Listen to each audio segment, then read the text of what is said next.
Hello friends, हम लोग UP triple S सी पेट के लिए यूथ पब्लिकेशन की प्रीवियस ईयर सॉल्व पेपर की बुक कर रहे हैं। इसमें 4 वीडियो अपलोड किया जा चुका है, एक सिलेबस का और 3 प्रीवियस ईयर पेपर का। तो उसको देख लीजिएगा, प्लेलिस्ट बना दिया गया है उसको। और चैनल को लाइक शेयर सब्सक्राइब ज़रूर करिएगा।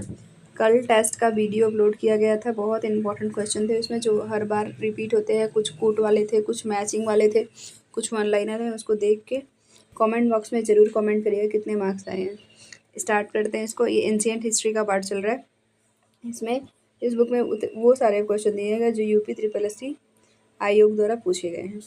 स्टार्ट करते हैं 72 71 तक पिछले वीडियो में कवर किया चुका था और इसमें 72 स्टार्ट करते हैं। विक्रम संवत प्रारंभ हुआ था 57 ईसा पूर्व में, 78 ईसा पूर्व में, 57 ईसा में और 78 ईसा में। इसका सही आंसर हो जाएगा 57 ईसा पूर्व में विक्रम संवत प्रारंभ किया गया था। ये चंद्रगुप्त द्वितीय द्वारा प्रारंभ किया गया था। इसको विक्रमादित्य की उपाधि मिली थी। देख लेते हैं, और भी बहुत सारे संवत है। ये चंद्रगुप्त विक्रमादित्य, इसका विक्रमादित्य उपाधि था, द्वारा प्रारंभ किया गया था 57 ईसा पूर्व में। और विक्रम संवत 57 ईसा पूर्व विक्रमादित्य। और शक संवत देख लीजिए 78 ईसा पूर्व, कनिष्क कुषाण वंश का रहता है। हिजरी संवत मुसलमानों का होता है, मोहम्मद साहब द्वारा स्टार्ट किया गया था 622 में। ये पूछ सकता है कि हिजरी संवत जो है वो कब स्टार्ट किया गया था। 622 ईसा पूर्व में स्टार्ट किया था। 73 क्वेश्चन देख लेते हैं। खगोलविद वरामिहिर और कवि कालिदास किसके दरबार के हिस्सा थे? विक्रमादित्य के, बिंबिसार के, बिंदुसार के, पृथ्वीराज चौहान के। इसका सही आंसर हो जाएगा ए, विक्रमादित्य। ये दोनों लोग विक्रमादित्य के दरबार में रहते थे। एक्सप्लेनेशन देख लेते हैं। इस एक्सप्लेनेशन से बहुत सारे क्वेश्चन आते हैं। चंद्रगुप्त द्वितीय के शासनकाल के प्रमुख कवि थे ये। इसको विक्रमादित्य की उपाधि मिली थी। और ये समुद्रगुप्त का उत्तराधिकारी होता है। समुद्रगुप्त का उत्तराधिकारी चंद्रगुप्त द्वितीय रहता है। समुद्रगुप्त को भारत का नेपोलियन कहते हैं, ये भी याद रखिएगा। चंद्रगुप्त द्वितीय के पास और भी बहुत सारे उपाधि होते हैं। देवगुप्त, देवराज, देवश्री उपाधि होते हैं। परम भागवत भी होता है। इसके चंद्रगुप्त द्वितीय के शासनकाल में 9 विद्वान रहते हैं। देख लीजिए, कालिदास, धन्वंतरी, छपड़क, अमर सिंह, शंकु, बेताल, भट्ट, घटकपर, वरामिहिर, विरिची। इसमें से वरामिहिर और कालिदास पूछ चुका था। अब कुछ भी और पूछ सकता है, जैसे धन्वंतरी पूछ सकता है, अमर सिंह पूछ सकता है कि किसके शासनकाल के दरबारी कवि थे। तो ये दोनों लोग कुछ भी पूछ सकता है, ये देख लीजिएगा। 74 में आते हैं। हर्षवर्धन ने 5 इंडीज़ को अपने नियंत्रण में लिया था। इनमें से कौन सा है? पंजाब, कन्नौज, बंगाल, बिहार, जयपुर, पंजाब, कन्नौज, बंगाल, बिहार, उड़ीसा, पंजाब, कन्नौज, बंगाल, उत्तर प्रदेश, उड़ीसा, राजस्थान, कन्नौज, बंगाल, बिहार, उड़ीसा। इसका सही आंसर भी हो जाएगा पंजाब। इसमें 5 इंडीज़ में पंजाब होता है, कन्नौज होता है, बंगाल होता है, बिहार, उड़ीसा। याद रखिएगा, उड़ीसा इसमें होता है। और पंजाब, कन्नौज, बंगाल, बिहार, उड़ीसा। ये 2018 में पूछा गया था। हर्षवर्धन पुष्पपुति वंश का महान राजा रहता है और इसने 606 से 647 का शासन किया था। ये 5 इंडीज़ का मतलब ये था, पंजाब, कन्नौज, बंगाल, बिहार और उड़ीसा तक अधिकार था इसका। राजधानी इसकी कन्नौज थी। आगे देखते हैं 75। वह स्थल जहाँ हर्षवर्धन ने बौद्ध महासम्मेलन का आयोजन किया था। काशी, प्रयाग, अयोध्या, सारनाथ। इसका सही आंसर हो जाएगा प्रयाग। प्रयाग में इसने बौद्ध महासम्मेलन का आयोजन किया था। ऐसे ऐसे question UP triple S C में पूछे जाते हैं। प्रयाग वह स्थल है जहाँ हर्षवर्धन ने बौद्ध महासम्मेलन का आयोजन किया था। और कहा जाता है कि 5वें वर्ष प्रयागराज में महामोक्ष परिषद का भी आयोजन किया गया था। कन्नौज से पूर्व हर्षवर्धन का कहाँ का शासन था? तो वो थानेश्वर का शासन था। सही आंसर डी हो जाएगा। 77 है। गुप्त काल की प्रसिद्ध महिला शासक कौन थी? कुबेर नागा, प्रभावती गुप्ता, राजश्री, कुमार देवी। इसका सही आंसर हो जाएगा प्रभावती गुप्ता जो थी वो गुप्त काल की प्रसिद्ध महिला शासक थी। इसका सही आंसर यही हो जाएगा। ये बहुत, इसका सही आंसर हो जाएगा प्रभावती गुप्ता। इसके बारे में देख लेते हैं, इंपॉर्टेंट है। गुप्त काल की प्रसिद्ध महिला शासिका प्रभावती गुप्ता थी। ये गुप्त वंश के शासक चंद्रगुप्त द्वितीय की पुत्री थी और ये इनका विवाह वाकाटक वंश के शासक रुद्रमन से हुआ था, रुद्रसेन से हुआ था। अब आते हैं राजपूत राजवंश। राजपूत राजवंश से देखते हैं कौन कौन से क्वेश्चन यूपी ट्रिपल एससी पेट में पूछे गए। इस वीडियो को 2 बार देखिएगा, एक बार पहले थोड़ा स्लो करके और फिर एक बार स्पीड में। जितने भी क्वेश्चन यूपी ट्रिपल एससी पेट में या यूपी ट्रिपल एससी आयोग द्वारा पूछे गए वो सब कवर हो जाएगा। 12वीं शताब्दी के आरंभ में दिल्ली पर किसका शासक था? 12वीं शताब्दी में तोमर वंश का, खिलजी वंश का, सैयद वंश का, तुगलक वंश का। इसका सही आंसर हो जाएगा तोमर वंश का। सबसे पहले तोमर वंश का था, फिर गुलाम वंश, उसके बाद सारे वंश का था और लास्ट में लोधी वंश का था। 12वीं शताब्दी के आरंभ में दिल्ली पर तोमर वंश का शासक था। अनंगपाल दिल्ली में तोमर वंश का स्थापक था। तेजपाल द्वितीय इसमें अंतिम शासक था, ये याद रखिएगा। जयचंद्र के विश्वासघात के कारण पृथ्वीराज चौहान की पराजय हुई। कालांतर में जयचंद्र कहाँ और कब मारा गया था?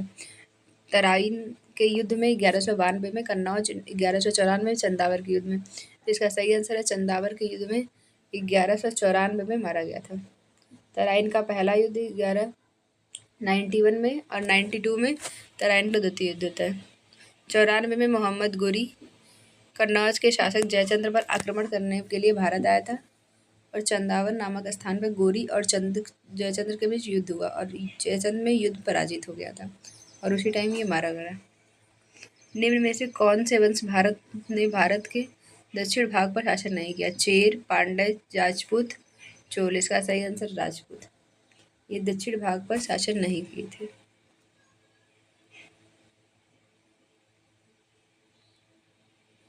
अब आते हैं पाल वंश पर। पाल साम्राज्य भारत के किस हिस्से से संबंधित है? पश्चिमी, दक्षिणी, पूर्वी, उत्तरी। इसका सही आंसर हो जाएगा पूर्वी हिस्से से पाल वंश स्थापक थे। पाल साम्राज्य का विस्तार था भारत के पूर्वी हिस्से में था।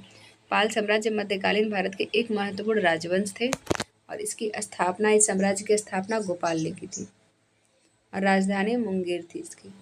पाल वंश का सबसे महान शासक धर्मपाल था। पूछ सकता है कि पाल वंश का सबसे महान शासक कौन था, तो वो धर्मपाल था। इसने विक्रमशिला विश्वविद्यालय की स्थापना की थी।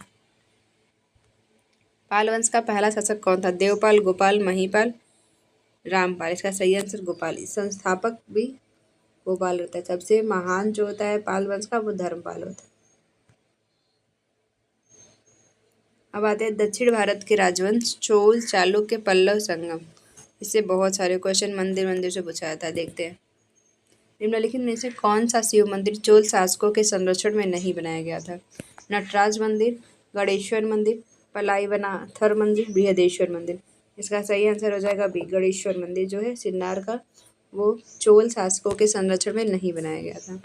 2022 में ये पूछा गया था। नटराज मंदिर, पलाईवंथान मंदिर, तंजावुर, बृहदेश्वर, ये सब चोल शासकों के संरक्षण में बनाया गया था। लेकिन जो गणेश्वर मंदिर है, गौड़ेश्वर मंदिर है, वो यादव वंश से राजकुमार राजगोविंद ने इसका निर्माण कराया था। महोदयपुरम के चेर साम्राज्य में बोली जाने वाली संभावित भाषा क्या थी? मलयालम, तमिल, संस्कृत, फारसी। इसका सही आंसर हो जाएगा मलयालम। इसका सही आंसर मलयालम हो जाएगा। महोदयपुरम में के जो चोल साम्राज्य में बोली जाती थी वो मलयालम बोली जाती थी। 85 है सिंचाई के लिए 16 मील लंबी चोल झील का निर्माण इनमें से किस चोल शासक ने करवाया था? पूछ रहा है कि जो चोल झील थी 16 मील लंबी, उसका निर्माण कौन कराया था? राजेंद्र प्रथम, अधिराज, राजराज प्रथम। इसका सही आंसर हो जाएगा राजेंद्र प्रथम ने चोल झील का निर्माण कराया था, वो भी 16 मील लंबी थी। राजेंद्र प्रथम ने इसका निर्माण कराया था। कौन सा साहित्य संगम साहित्य के रूप में प्रसिद्ध है? तमिल, वैदिक, उर्दू, साहित्य, संस्कृत। इसका सही आंसर हो जाएगा तमिल साहित्य जो है वो संगम साहित्य के रूप में प्रसिद्ध है। चोल अभिलेखों के अनुसार जैन सभाओं को ध्यान में दी जाने वाली भूमि को क्या कहा जाता है? वेलनगवई, पल्ली छानादम, सालाभोग, ब्रह्मोदय। इसका सही आंसर हो जाएगा सी। देख लेते हैं कि क्या किसको कहा जाता है। ब्रह्मादेय जो है ब्राह्मणों को उपहार में दी जाने वाली भूमि होती है। सालाभोग जो होती है किसी विद्यालय की रखरखाव में दी जाने वाली भूमि होती है। देवदान किसी मंदिर के उपहार में दी जाने वाली भूमि होती है।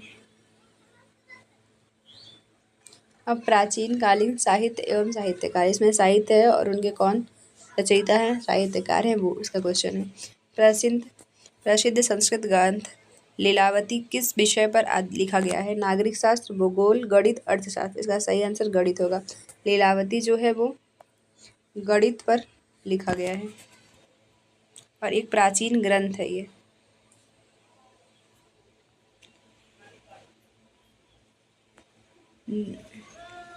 बालिकामित्रम कालिदास वाला है।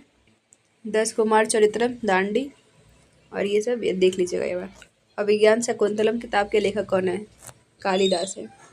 ये बहुत ईजी था, 2018 में पूछा गया। अष्टाध्यायी पाणिनि की बुक है। रामायण, ये याद रखिएगा, इसमें एक न एक क्वेश्चन पूछा जाता है पिट में। पूरा चार्ट देख लीजिएगा। रामायण जो है वो वाल्मीकि है। महाभारत वेदव्यास द्वारा है।